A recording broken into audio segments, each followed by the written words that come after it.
नमस्कार, आप देख रहे हैं चौकस भारत और मैं रजत। देखिए, विधानसभा चुनाव के चंद महीने और रह गए हैं। सभी पार्टियां जो है अपने अपने स्तर से जमीनी सिंचाई जो होती है उसके फिराक में है। जो एनडीए के घटक दल हैं उसकी स्थिति इस वक्त क्या है, कितना अपने क्षेत्र की जो जनता है उसे समझाने में, उसे मोटिवेट करने में वो सफल हो पाए हैं और कितनी सिंचाई कर पाए हैं जनता के उस जमीन को जो खाली पड़ा है, सूखा पड़ा है पिछले 5 वर्षों में, असंतोष की भावना है। इन सारे मसलों पर आज हम बातचीत को आगे बढ़ाने वाले हैं और आज बात करने के लिए हमारे उन सवालों को जो जवाब देने के लिए उन सवालों पर हमारे साथ आरएलएम के नेता हैं सोनू कुशवाहा जी। इन्हीं से हम बातचीत को आगे बढ़ाते हैं। सोनू जी, क्या लग रहा है, किस तरह का माहौल जो है वो बनने वाला है इस विधानसभा चुनाव में? आपकी पार्टी की स्ट्रैटेजी क्या है, आपके क्षेत्र की स्ट्रैटेजी क्या है? इन सारे मसलों पर हम चाहते हैं कि वहाँ की जनता कम से कम ये अच्छे से समझ पाए।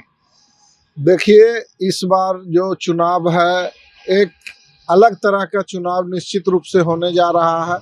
इस बार विकास बनाम विनाश की लड़ाई होगी, आतंकवाद बनाम हिंदुस्तान की लड़ाई होगी, क्योंकि ये लड़ाई देश की जनता के हित में, बिहार की जनता के हित में लड़ाई है। एक तरफ विनाशक हैं तो दूसरी तरफ विकास पुरुष हैं।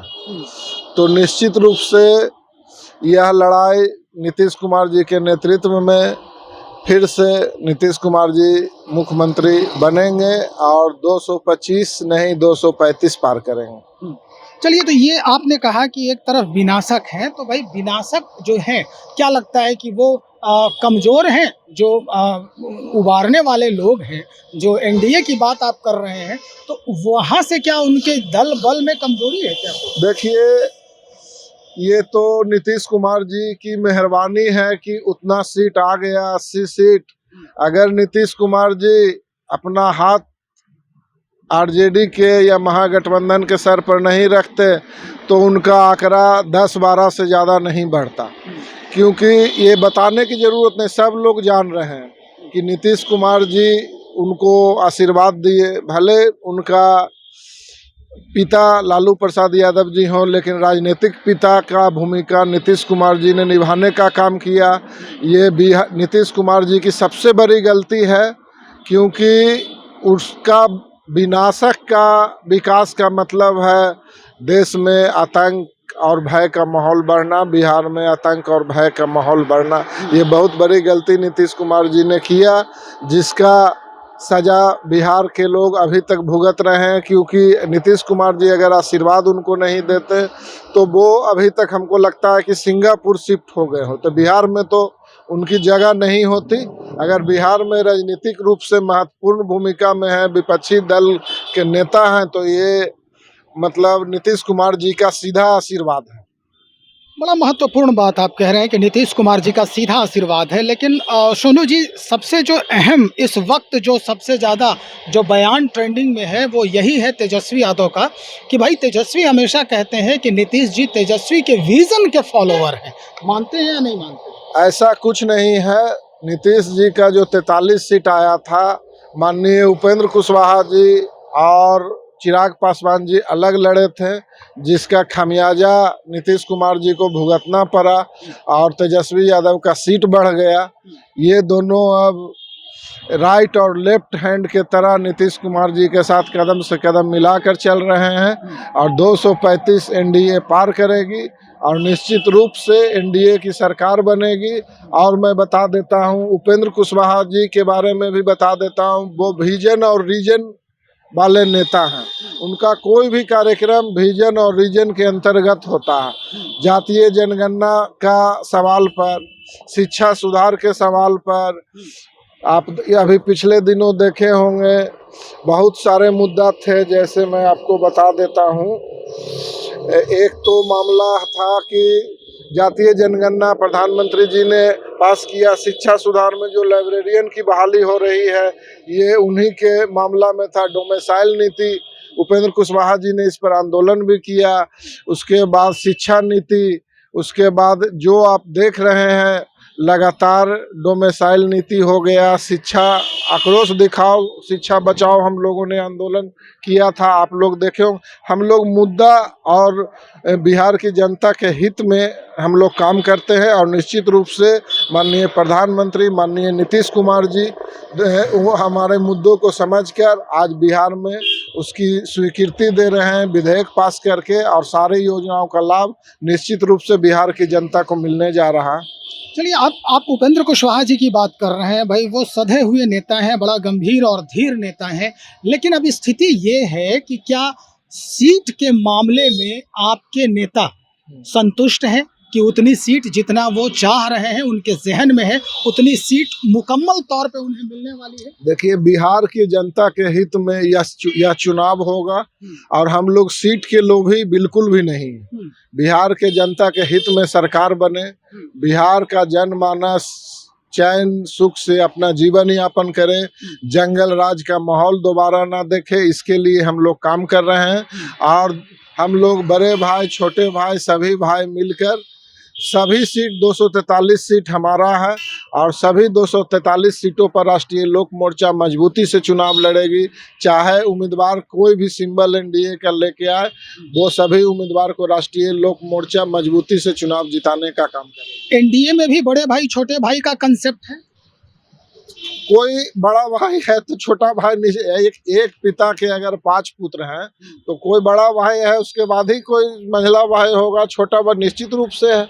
लेकिन इसमें ये नहीं है, जो प्रॉपर्टी होगा उसमें बराबर की हिस्सेदारी मिलेगी, इसमें कोई शक नहीं है।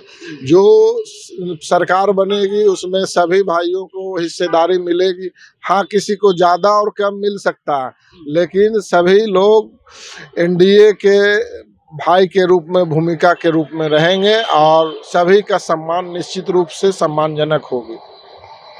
छोटे भाई हैं आप उपेंद्र कुशवाहा जी के, हमेशा ये कहते हैं आप कि भाई हम तो उनके अनुज हैं और हम उनके अनुयायी भी हैं, तो क्या लगता है आपको भी जो मुकम्मल हिस्सा है पार्टी के तरफ से वो मिलेगा?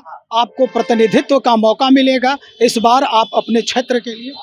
235 जब पार करने की योजना एनडीए सरकार ने बना दी है तो किसी भी भाई को निश्चित रूप से नाराज नहीं किया जाएगा। सभी भाइयों को सम्मान देकर 235 पार करेंगे बिहार में, और बिहार के जनता का पूरा ख्याल रखा जाएगा। और वो तो आप घुमा रहे हैं, हमने आपसे सीधा सवाल किया है, आप भी इच्छा रखते हैं क्षेत्र का प्रतिनिधित्व करने के लिए सदन में, वहाँ की जनता का प्रतिनिधित्व करने के लिए सदन में? निश्चित रूप से हम अपने जिला से इस्लामपुर विधानसभा से इस बार चुनाव लड़ने की पूरी तैयारी में है और आगे आने वाले 5 सितंबर को माननीय उपेंद्र कुशवाहा जी ने संवैधानिक अधिकार परिसीमन सुधार महारैली रखी है। इस महारैली का भी एक बहुत महत्वपूर्ण विजन और रीजन है। 1971 के बाद इंदिरा गांधी तत्कालीन प्रधानमंत्री जी के द्वारा परिसीमन पर रोक लगा दिया गया था, जो अभी तक जारी है। माननीय उपेंद्र कुशवाहा जी ने पार्लियामेंट में भी अपनी बात को रखी है कि तत्कालीन प्रधानमंत्री का इस तरह का जो आदेश दिया गया है, मतलब इस अंग्रेजों जैसा आदेश है, गुलामी जैसा आदेश है, इसको जल्द से जल्द तोड़ा जाए और परिसीमन को फिर से किया जाए। क्योंकि साउथ इंडिया के राज्यों में परिसीमन के आधार पर 10 लाख 12 लाख वोटर पर एक सांसद होते हैं, उसी आंकड़ा पर बिहार में भी किया जाए। अगर परिसीमन फिर से हो जाती है तो निश्चित रूप से बिहार में सांसदों की संख्या 40 से 60 हो जाएगी, विधायकों की संख्या 243 से बढ़ाकर 350 से 400 हो जाएगी, और उसी रेशियो में राज्यसभा और विधान पार्षद की संख्या बढ़ेगी। उसी रेशियो में मुखिया, जिला पार्षद, वार्ड पार्षद, मेयर, नगर परिषद अध्यक्ष की संख्या बढ़ेगी, जिससे बिहार का चहुमुखी विकास होगा। और उस जनप्रतिनिधियों के बढ़ने से हमारा बिहार, उत्तर प्रदेश, छत्तीसगढ़, झारखंड जैसे राज्य निश्चित रूप से देश के राजनीतिक नक्शे पर अपना पूरा प्रदर्शन, शक्ति का प्रदर्शन कर सकेंगे। चलिए, बहुत शुक्रिया जानकारी देने के लिए। सोनू कुशवाहा आरएलएम के नेता हैं। इन्होंने स्पष्ट कर दिया है कि क्या कुछ जो है अद्यतन जानकारी है पार्टी के तरफ से और इनके तरफ से। जनता का प्रतिनिधित्व करने के लिए ये भी उत्सुक हैं। अब पार्टी के तरफ से या जो बड़े नेता हैं यानी उपेंद्र कुशवाहा के तरफ से इन्हें कितना आशीर्वाद प्राप्त होता है, ये आने वाले वक्त में ही पता चलेगा। तो चलिए, हम इंतजार करते हैं 5 सितंबर का कि उपेंद्र कुशवाहा जी 5 सितंबर को और क्या कुछ नया देने जा रहे हैं बिहार की जनता को। बने रहिए, बहुत शुक्रिया आपका।